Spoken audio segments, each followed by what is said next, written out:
வாழ்க வையகம், வாழ்க வையகம், வாழ்க வளமுடன். ஆசான் அருள் தந்தை வேதாத்திரி மகரிஷி அவர்கள் அருளிய வாழ்க்கை மலர்கள் என்ற நூலிலிருந்து நாள் ஒரு நற்சிந்தனை. இன்று மே மாதம் 14ஆம் தேதி. அன்பும் கருணையும் மகிழ்ச்சியும் நிறைவும் வேண்டுமானால் இறை உணர்வு எல்லோருக்கும் வர வேண்டும். சிறு குழந்தைகளுக்கு இந்த உணர்வு வருவது எளிதன்று. சிலை வணக்கம் போன்ற சில முறைகள் அவசியம்.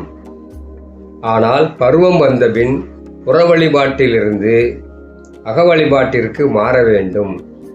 அதாவது எல்லோருக்கும் அகத்தவம் எனும் கருதவ சாதனை அவசியம் வேண்டும்.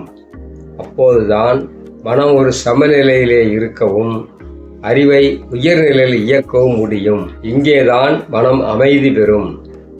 எல்லையற்ற ஆற்றலுடைய பரம்பொருளே அறிவாக இருப்பதால் அது தன் முழுமையை நோக்கியே விரிவடைகிறது. அதனை எந்த பொருளிலும் எவ்வகையான புலன் இன்பத்திலும் எல்லை கட்டி நிறுத்திவிட முடியாது. போதும் என்ற நிறைவு நிலையை பெற முடியாது. இன்பத்தில் நிறுத்தினால் அவற்றில் நிலைக்காது. அதன் முழுமை நிலை இன்னதென்று தெரியாத போது, அதில் இணைப்பு கிடைக்காத போது, எந்த பொருளில் இன்பத்தில் அறிவை பொருத்தினாலும் அதுவே இன்னும் வேண்டும் மேலும் வேண்டும் என்று விட்டு விட்டு விரிந்து பேராசையாக அலைந்து கொண்டே இருக்கும். பரநிலை உணர்வும் அதில் அடங்கி இணைந்து நிலை பெறும் பேரும் கிடைக்காத போது அறிவு தான் தனது என்னும் தன்முனைப்பில் உணர்ச்சி வயமாகி புலன்கள் மூலமும் அளவு முறை கடந்து செயல்புரிந்து துன்பங்களையும் சிக்கல்களையும் பெருக்கிக் கொள்ளும்.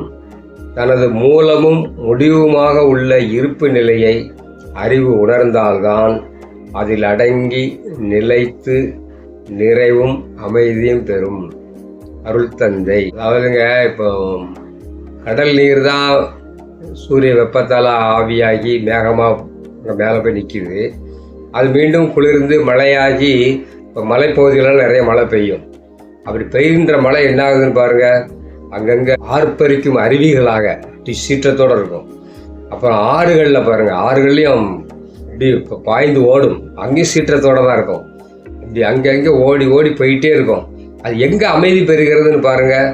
தன்னுடைய மூலமான கடலை நோக்கி தான் அதனுடைய பயணம் இருக்கும். மகரி சொல்கிறாங்க, எல்லா இடங்கள்லையுமே ஆறுகள் எதை நோக்கி ஓடிக்கொண்டிருக்கும் என்றால் கடலை நோக்கித்தான் இருக்கும். இயற்கை அமைப்பு அப்படி தான் இருக்குது.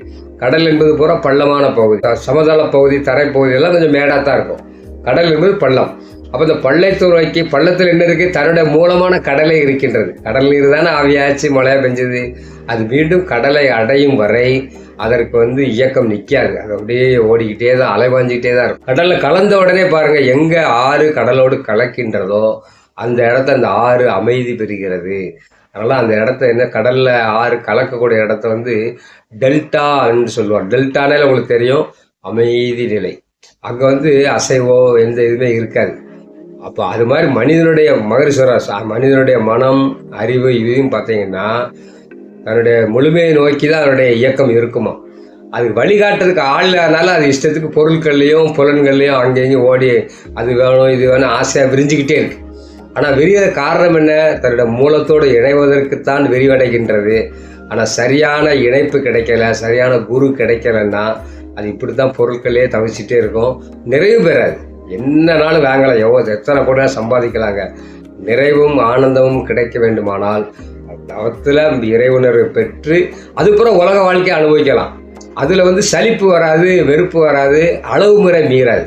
இதுதான் அவசியம் சாமி வலியுறுத்துறாங்க. நாவுக்கரசர் அப்பர் பெருமான் பாடி ஒரே ஒரு பாடல், அது உங்களுக்கு தெரியும். மனமெனும் தோணி பற்றி மதியனும் கோலை ஒன்றி சினமெனும் சரக்கை ஏற்றி செறிகடல் சேரும்போது மதனெனும் பாறை தாக்கியவங்க. மதன்னா மயக்கம், மதன் எனும் காமம் என்ற பாறை தாக்குதான். படகு உடையாத அளவுக்கு இறைவா என்ன நீ காத்தருள்வாய், ஒற்றியூருடைய போவேன்னு இறைவனை வேண்டுறார்.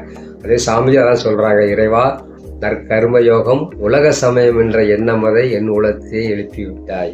அதுதாங்க மனவளக்கலை யோகா. எனவே இதை பயின்று நாம் வாழ்வில் அமைதியும் நிறைவும் பெறுவோம் என்று கூறி நிறைவு செய்கின்றேன். இந்த வாய்ப்பளித்த அனைத்து அன்பு உள்ளங்களுக்கும், இந்த மனத்தை கேட்டுக்கொண்டிருக்கும் அனைவருக்கும் இந்த மனமார்ந்த நன்றிகளையும் வாழ்த்துக்களையும் தெரிவித்துக் கொள்கிறேன்.